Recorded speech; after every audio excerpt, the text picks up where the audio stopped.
nous vous décernons le titre de docteur de l'Université d'Abomey-Calavi avec la mention très honorable. C'est désormais chose faite.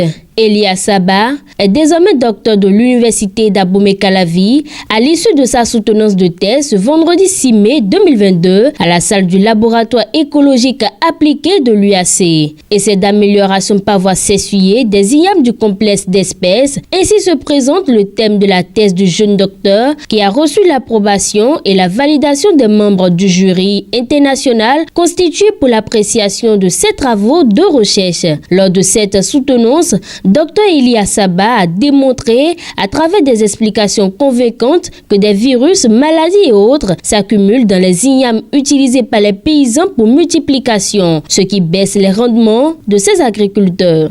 Généralement, les ignames sont multipliés par voie végétative. Donc, ce sont les tubercules qu'on consomme que les paysans utilisent pour la multiplication.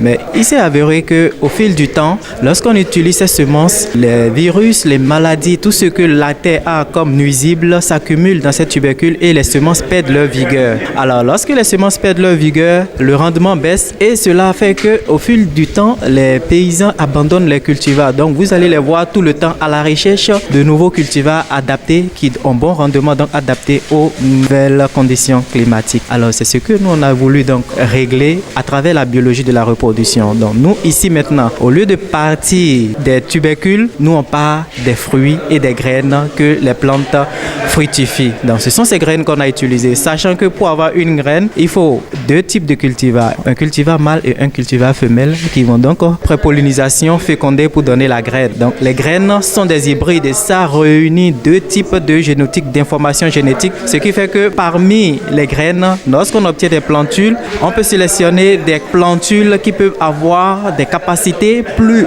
élevées, plus performantes que les cultivés qui ont donné ces graines. Voilà un peu ce qui a motivé, a conduit ces résultats. Cette étude, qui a été réalisée dans les communes de Dassazoume, Bante et Basila avec des données collectées auprès de 140 producteurs répartis dans 20 villages, a permis à l'impétrant du jour, Eli Asaba, d'extrapoler les résultats issus de ses recherches et de réaliser que l'on peut obtenir des tubercules d'IAM pesants juste à partir des graines et de la technologie. Comme résultat, il a été prouvé qu'à partir des graines, on peut obtenir des tubercules. Et on a eu des micro-tubercules qu'on a multipliés déjà à la deuxième génération. On a obtenu comme résultat des tubercules qui avaient déjà 2 kilos. 2 kilos, ça fait déjà la moyenne supérieure obtenue au sein des cultivés. Donc, avec la technique, on peut donc ici pallier l'insécurité alimentaire et les baisses de rendement observées. Parce que ici, lorsqu'on développe par cette technique, les cultivars obtenus sont plus adaptés que les cultivars qui sont déjà disponibles chez les paysans. Voilà ce qu'on a conduit sur 2 différentes zones pour voir l'influence du milieu. Mais il s'est avéré alors que, quelles que soient les conditions sur les 2 zones qu'on a eu à évaluer, la zone agroécologique 4 et 5, les plantules arrivent à supporter, à tubériser. Donc sur les 2, nous avons eu des tubercules, ce qui a permis, après nos extrapolations, de calculer un rendement de 17 tonnes